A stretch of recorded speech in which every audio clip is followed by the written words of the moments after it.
Welcome back to the Super Tuesday recap. It's your host, Chris and D-Palm here, and we are here to talk about Arrow Season 5, Episode 20. Underneath, Oliver and Felicity get trapped in a bunker together, while Diggle and Lyla deal with marital issues, which is putting it lightly. But before we get into that, I just want to say this right now. If you are listening to this, and by some miracle, there are still Negro Con 2017 tickets available, go out and get them. The link will be in the show notes, but I'm telling you right now, they're almost sold out. Tickets went on sale. This is not a game, y'all. Like normally, I told Chris, I was like, I've done sales. Like, this is how we need to sell it so people want to come. Nah, nigga, y'all have bought up all these tickets. Yeah. And thank you very much. And it's very flattering. But if you do want to get a ticket, like the hesitation part, you're past that. Yeah, if you're on some, oh no, you better know. Wishy-washy will make you miss the show. Yeah, I mean, we had limited tickets anyway, and next year we'll definitely probably have to see about getting a bigger venue because obviously the demand is there. Because I was trying to be, reasonable. It's like, okay, listen, let's reach for the stars a little bit, but not too much. And I was like, well, let's see what happens. And we didn't even really get the promoter on our shows yet. Because by the time, I think I had the first show by the time it came on. Like, we did do a nerd off. That's a premium show. That doesn't really count. It's a paywall Black Eyed Chip show. Yeah, so I mean that's a hard show to do. So it was like the first on UD Pod yesterday, but I mean I don't know if this can get out. Yeah, it didn't get. That's not going to be released until Monday. So you're going to be telling me to go get tickets that are not available. Like we did an Insanity check at noon. I got it up as soon as I rushed to get the Insanity check up and kept it only under 2 hours because I was like, yo, there needs to be at least one of our shows that is out that promotes this so that somebody can get them if they're not on social media.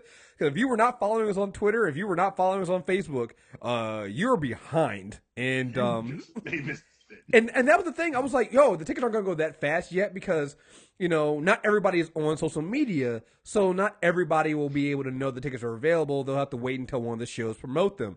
That was wrong. That's the wrong thinking. And I know that now for the future. But so I don't have to say, if you need a ticket, you better get it now. If they do sell out, there is a small chance that the week of, I won't do it the week of. I'll say a few weeks of so that people can make plans if they need to. There might be some tickets available that we can release. We might be able to squeeze some more people in there, but we'll have to see and wait and see. So, but do not count on that. Do not count on new tickets being available. But we are already looking to plan for another one of these somewhere in another city because clearly there is a demand to hear us speak for some reason. And I mean, I like it and I'll take it, but was not expecting that. So when I say like humbled and flattered, like that's the realest shit. Yeah. So like these tickets moved and like y'all have opened up a venue for us to say, oh, we don't need these conventions like at all. Like we've always had that attitude, but like to see it in actual terms in front of us. Yeah, and that's the thing about it. So the being able to not have to go to these cons and still be able to do our shows, I think is the important piece, so that we can just go outside of it and we can make our own rules. We're not scheduled to only an hour. And hey, the bigger we get these and the more we do these, and especially if we do them during the cons, expect these people at the con to then start reaching out to us and asking us to host the official parties and things like that. So we'll see. That's the first step. So again, thank you to everybody who's bought a ticket. If you're thinking about buying a ticket, buy it now.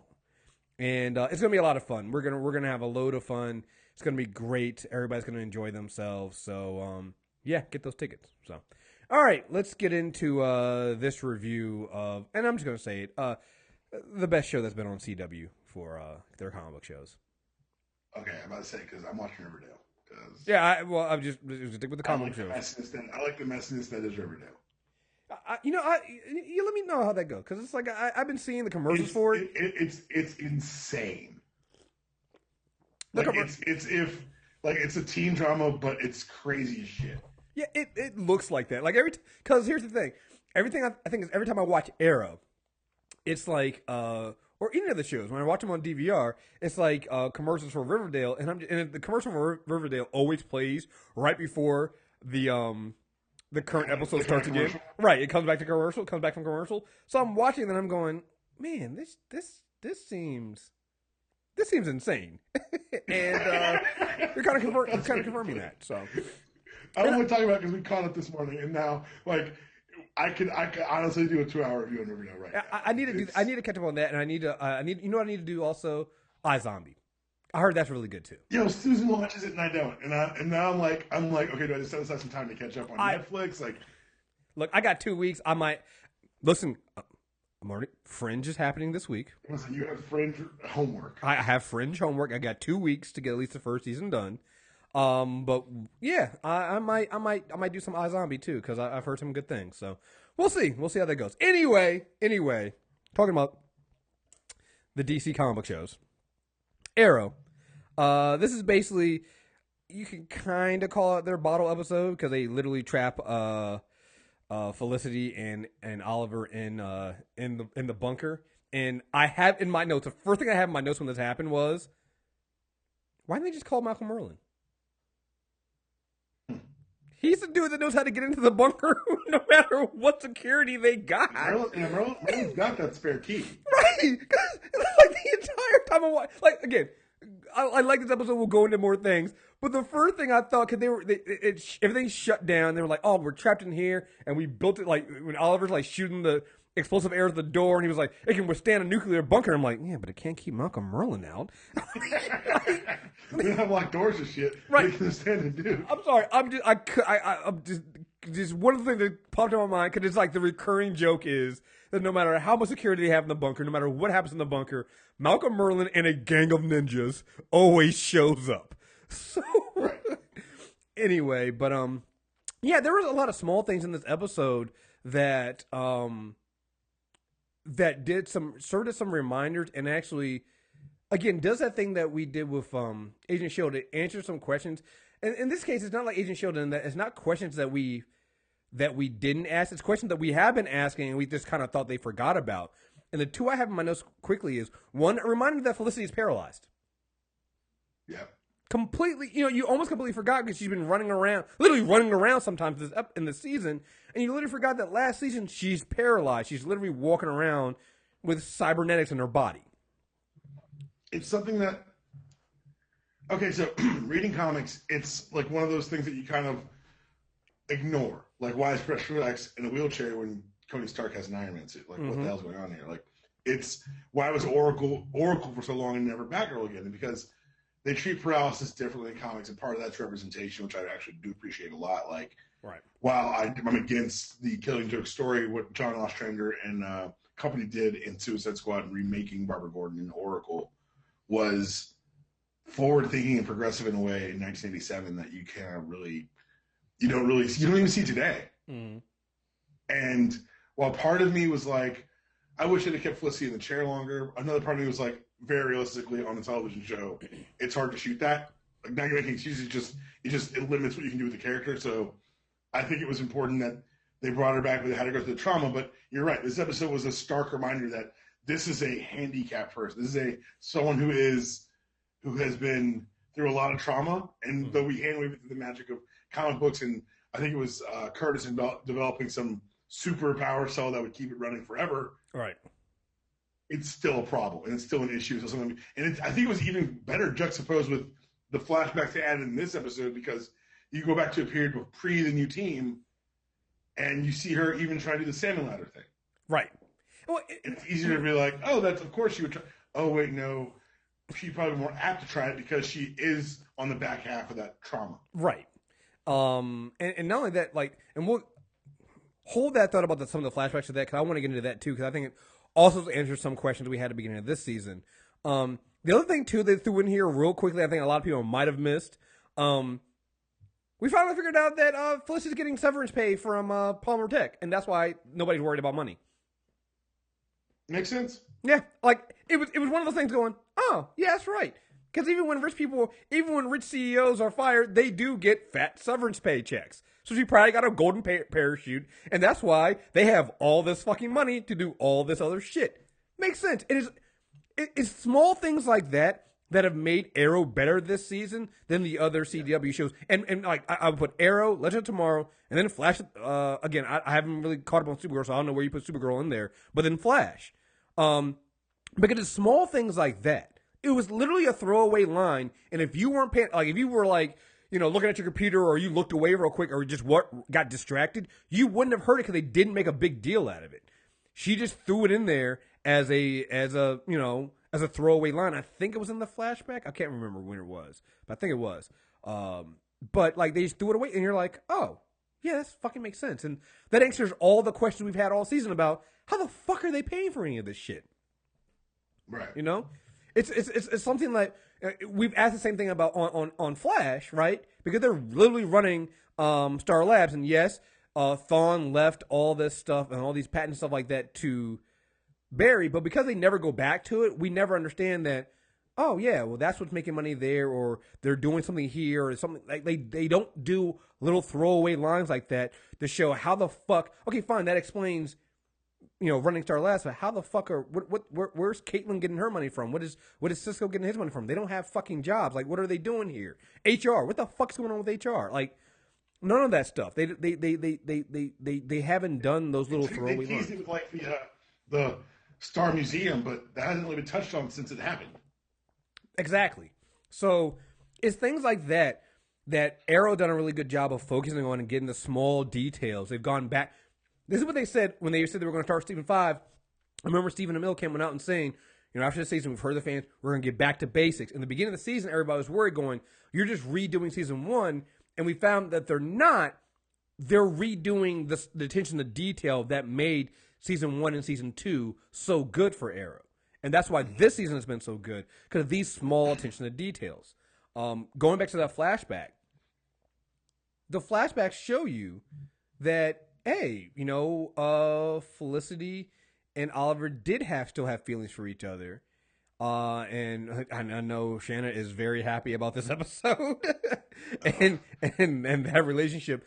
But it's like, because when this season started, we were dealing with this awkwardness of how did we get here? How did Felicity get a new boyfriend all of a sudden? And why are her and Oliver acting like they weren't disengaged before? This kind of answered all that going, oh, so they have kind of sort of had the talk where they're both kind of not enjoying it. Like, be honest, this is kind of handled a little bit better than they've been handling relationships on The Flash. Like, it makes sense. A lot better than that. And I think this episode in that gap, it reminds you how far this season's come. Exactly. Because if you recall, at the end of last season, when they finally beat Dark, everyone pieces. Mm-hmm. Thea leaves. Laurel's dead again. Yep. Diggle goes back to the army. Mm-hmm. It's literally the last shot of season 4 is the two of them in the bunker. Right. And everything that's come after that has been done in this season, which tells you again, holy shit, they've done a lot this season. Yeah, they really have. They've like done so much. Yeah, and they've done a pretty good job. Of their pacing with it too. Like, I don't feel like anything really suffered for that. They've done a really good job with what they've been doing here. So, yeah. So you basically get an episode that is, I mean, let's be honest. The focus of this episode is getting the two main couples on the show to work out their fucking problems. Mm-hmm. You get Felicity and Oliver, but then also Diggle and Lyla. And I think the last time we talked about this, and I said, hey, listen, there were both good and wrong things about what Felicity said and what Oliver said, and you can come down on either side of them. But I think when it came down to Felicity and Diggle, to Lyla and Diggle, I was like, oh, man, Diggle's right, man. She's turning into fucking Amanda Waller, man. Diggle's 100% right on this. This episode made me go, hey, maybe Diggle's not so right here.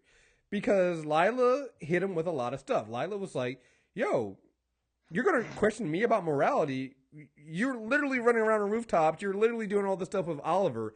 And then she hit him with the dagger, which was, you have no problem backing Oliver's play when he's doing questionable shit, but you don't back your wife. And I was like, oh, you're not going to win that argument, Diggle. Mm-hmm. She just pulled the wife card. You can't win that one. Abort. I thought she was gonna have to I thought she was gonna go to Andy, like we talked about last week. Right. She didn't have to go that personal. She's like, y'all have an island that we helped build, motherfucker. I'm like, oh, that's right. That is an Argus facility. Oh, right. Man, that's good. Right. I really. You hold it too. And even last week, like we recognized that, like, kind of the progressive ass writing because she was right. Like the women were right last week too. Mm-hmm. And they didn't. And I feel like they didn't betray anyone's character to create that. But here, it's an hour of John getting put in his place. Yes, right. I mean, like it's 1 hour of nah, nigga, you wrong as fuck, and here's why. And enumerated list by Lyla Michaels. Right, like even with the Felicity and Oliver arc, like there again, even in this episode, there are still good points on either side. In the Lyla and Diggle argument, oh no, nigga, you just wrong. Like you can't, you have no leg to stand on. And when she hit him with that, why do you trust Oliver more than you trust your wife? I was just like, ooh, yeah, dog, you can't. Oliver skinned a man alive, yo. It's just Oliver was literally running around killing people. He was literally running around like a serial killer. And you joined his team. You found out and you joined his team. All right? All true. Dude, I don't know. I don't know what to tell you, man. Like, you can't win that argument with your wife. Like, she won. Mm-hmm. I mean, listen, this is how much you know Lyla was winning this argument. She came in with a suitcase with one of Kurtz's T-spheres and didn't flinch because she knew she still had Diggle beat. Like, yeah, here you go. Here, maybe one of these will help. You know? If they try to be mad too, they're like, oh wait, it's improved. Right. Right. I'd be madder if it wasn't so important that we save our friends, but right. Also good looks. Yeah, she didn't hit him with the, didn't gave Diggle the photo of all our black house. Hey, you want to see what I've been doing? Here we go. I'm just saying, just want to know why you don't trust your wife. You trust this white boy. I'm just saying. Why can't you trust your wife? Just saying. That's it. Though. All lives matter, Diggle. What's going on? What's good? It was good, son. It's good. Somebody need to take that that black Superman meme with a black Superman holding a white woman, but you need to put Diggle's head on the Superman and put Oliver's head on the Lois Lane. Internet undefeated, man. But yeah, man, that was yeah, and Diggle had to admit he was wrong. Like there was no, what I love about it is they did the same thing with both of the couples. Well, the end goal was the same for both of them, right? Of reconciling and coming together with what was driving them apart. But they did it in such different ways.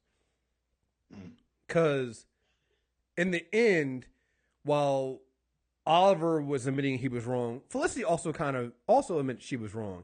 And that she was crossing the line and going too far. And that Oliver did have he was doing the right thing and worrying about her and worrying about that. In the case of Diggle, he was pretty much just like, you were right. I was wrong. I'm sorry. What else can he say? Right. Can't do anything about that. Let's see here. Had in a couple things here. Oh, your favorite character, Dinah. Okay, so can we just admit that she doesn't matter this season? No, I don't think so. At this point, no. I think, okay. Yeah. Even the show's like, she's kind of here. Well, to be fair, even the show's like she's kind of a blank. Like even her, she's there as a foil for the other characters to show how they've grown or changed or not grown or changed. Like even being like mission control this mission, like she wasn't even in the field. Yeah, and here's the thing, I'm okay with it this season because she also is she's the newest person. Exactly.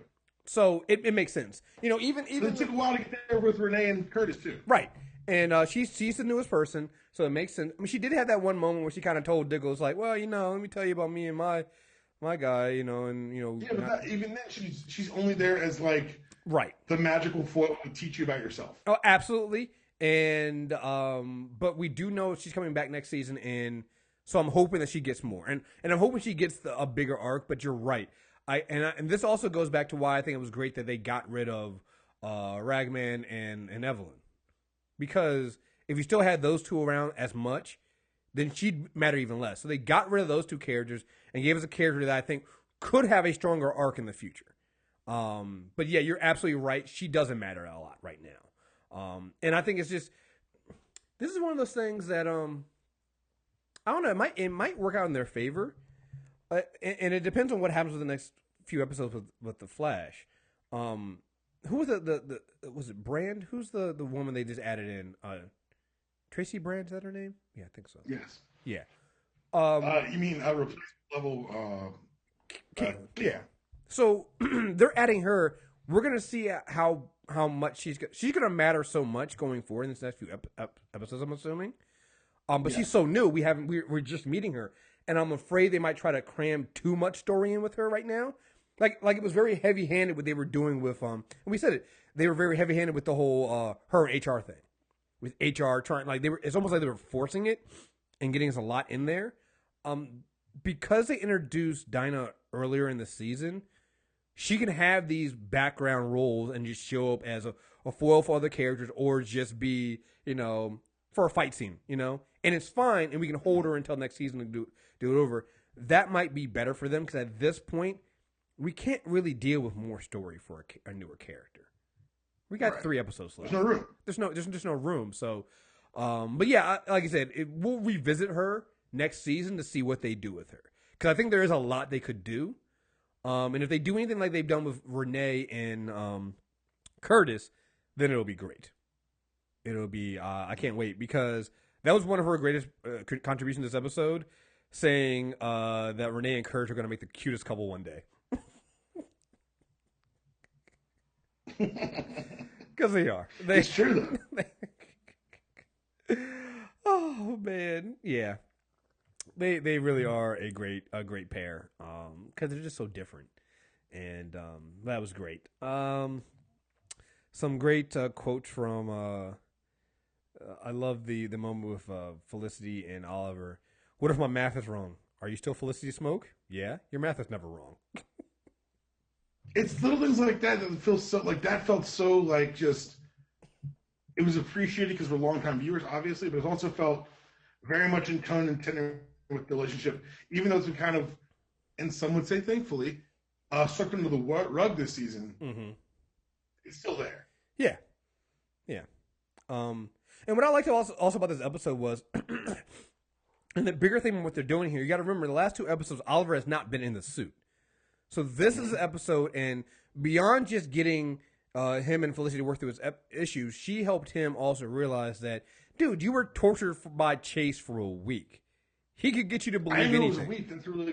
I'm glad they put a time on that. Again, small things like that, because to us it was just like it was a day, but it was a week. He was tortured by Adrian Chase for a week. Yeah, it makes sense that you would come back a little broken, dude. You got tortured by a serial killer for a week. And so him not believing in himself and him having these doubts and believing that he is this horrible person and he can't look at himself in the mirror and can't wear that costume, it makes sense now. But you also see this episode that this is the start of him getting back into the suit, and because he's basically been out of it for 2 weeks.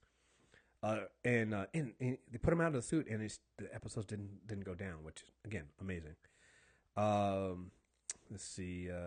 Funniest moment is when they gave Oliver the adrenaline shot. Dog. Yeah. We're trying to talk her. She's like, I got this here. Whoop. I was like, oh, all right. Yeah. His reaction was so good. It's like, wait, what is this? What are we going? What are we doing? Like, you can just tell he wanted to get up and just run. What's happening? What are we doing? What's going on? Right. Okay. Also, I love it looks like a Death Star interrogation drone, which, not wrong. Yep. Not wrong there. Yeah, I mean, I like how they put some really good character moments here for the 2 couples to kind of didn't spend too much time on it, didn't overdo it. And I don't know, this is one of the things that I think sometimes feels like it's missing from the other shows. Their relationships feel adult. Yeah. They feel like adult relationships. They feel like adult moments. And when you got more of the flashback and the feeling and talking and Felicity and Oliver talking, and you saw what the problem was, is hey, it's not you lying about William, it's that you didn't trust me enough, And what I was waiting for Oliver to do, and I'm thinking, could he do that? Oh, he doesn't know, so he couldn't do that. But what Felicity doesn't know is, and Oliver doesn't know this either, is that if he had told her about William, she reacts horribly. So she's saying to him right now, "Oh no, you should have told me." But it's like we, the audience, know from that because he did tell her the first time, and then Barry had to run back and change the timeline, and then Barry told him, "Yeah, don't tell her," because of what happens. So that's an interesting little fold there that we, the audience, see, but the characters themselves don't see. But Felicity goes back to it's just a whole thing of you not trusting me. You don't back my play enough. And when you think about it, that was basically the basis of both her and Lila's arguments to their respective significant others. It's like, you don't back my play. You back everybody else's play, but you don't back my play. So, what do I need to do? There's obviously a level of trust there. And sometimes that trust is trusting the other person to do the right thing. Even if it looks bad, trusting them to do the right thing. And that's what it means to be in those relationships. And I don't know, that just seems like a more adult way of handling things than what we say. Because honestly, if you think about it, it's the same argument that Irish is making to Barry about not telling her certain things, about him asking her to marry him. And what's going on there? It's like you didn't trust her enough to come out and tell the truth, but they did it in such a convoluted way. And then the way they fixed it was, you guys are gonna hate me for this, that stupid ass musical episode. I'm sorry, but plot wise, it was stupid. It kind of they had to do it that way because they're just too late in the season, but they just literally use a magic bullet to fix everything, and had everything kind of be fixed. Where this show has had a way of you've seen it kind of you've seen Lyla go too far, you've seen Felicity go too far all season, and here you have them. It comes to a head here, and they solved the problem not with a magic bullet, but like fucking adults. Right. They talked out their fucking issues. The adults came in and were like, the women were like, "This is the problem. You need to fucking listen to me." And the men did what was probably the most unrealistic thing, that because men don't do this in real life, they listened. Right. It's probably the most unrealistic thing that happened in this episode. Now, a lot of unrealistic things happened in this episode, but that's probably the most unrealistic thing. The men actually fucking listened to their women. So, there you guys have it. Yeah, I'm trying to think if there was anything else. Diggle's got to get into the next strongman competition. Yo, like Diggle was wrong as fuck for last episode. It looked like a goddamn. That was a great hero shot, dude. He's literally holding two human beings while holding onto a ladder and a rope with the other hand. Like, it's just, hero shot. Yeah, it's total hero right there. So, give that man a power ring. I've always said that. Like, that's my long-term goal for this show. Yeah, well, I thought that they said originally they had thought about doing it that way, and then Diggle was a cover name. Yeah, but then they said they're not going to do it anymore. And I'd be like, yes, give me a ring. Yeah. Oh man, so trying to think if there was anything else in here. Oh, again, small detail, small thing. Like it.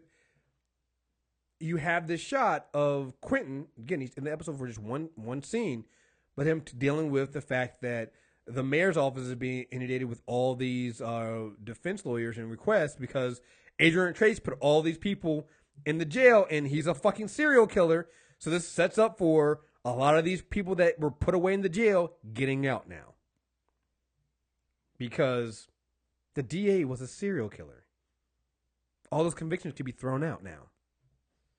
So, again, small detail, but it's small thing that can definitely explode in something way larger and a way bigger issue here. And, yeah. Oh, and the other thing I got to say is, William, didn't your mom tell you not to talk to strangers? What the fuck? Yeah, look. So, we did this last year. You better kill the kid. Oh, they're not going to kill the kid. Dark kidnapped that kid last year. Oliver did that video message to be handed to him on his 18th birthday. He sent them somewhere where he even didn't know. Ollie doesn't know where they are. You need to show me. I know Chase has got his resources. He's going to come up with his own team at the end, I think. I think it ends up with team versus team, and then Team Arrow losing, and then Ollie deciding he needs to up his team and recruit some people we've heard rumors about and seen in the teaser. Mm-hmm. But, like, because you think about it, like, he's going to have Chase will have a team of himself, at the very least, Talia, probably Evelyn and Black Siren. Yeah. Like, that's going to be his squad, I think. Mm-hmm.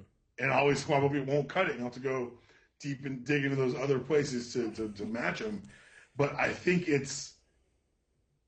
I don't know, man. I don't.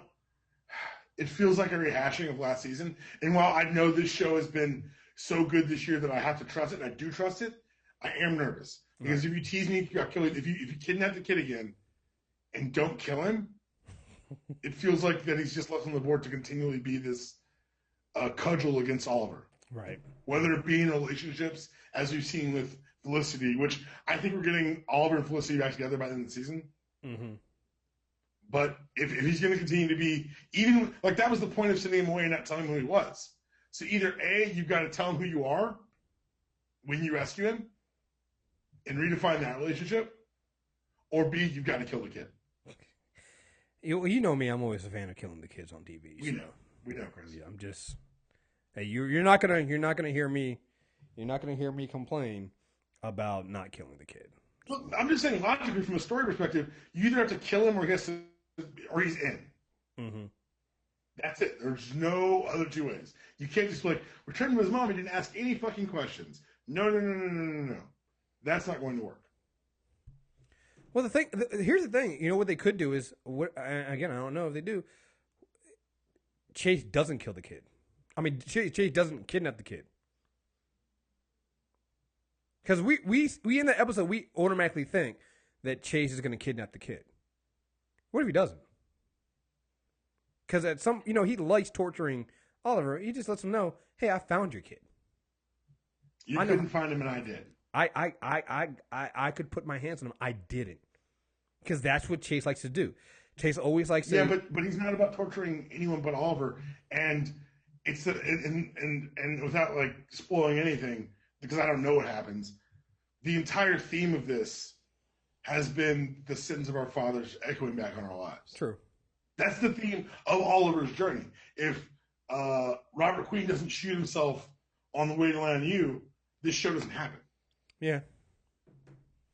Oliver came to the city, came to Starling with a list handed to him from his father. He then killed Chase's father. This whole season's about fathers and sons, and really about fathers and their children, because you're going to have Talia and Nissa on opposite sides as well. I mean, well, again, him not. You can still have that. Him not kidnap the kid. What if he tells Oliver how horrible Oliver is? Because William thinks that his father's a hero. Mm. All Chase really has to do is sit there and tell him your father's a serial killer. So like I said, we'll see what happens. But you know me, I'll always put points in for killing the kid. So that's just what that is. So, I'm always there for that because I'm an evil son of a bitch. So what can I say? No agenda. What can I say? All right, we didn't get any emails. I don't think there was anything new for no new reviews. So yeah, folks. 3 more episodes. Yeah, 3 more. Three more episodes of Arrow, and we'll see how it goes. But I'm looking forward to it, man. Again, this is the show I look forward to on the CW right now. This is. I mean, hey, listen. This is it. I feel like you can say what you even in the seasons where.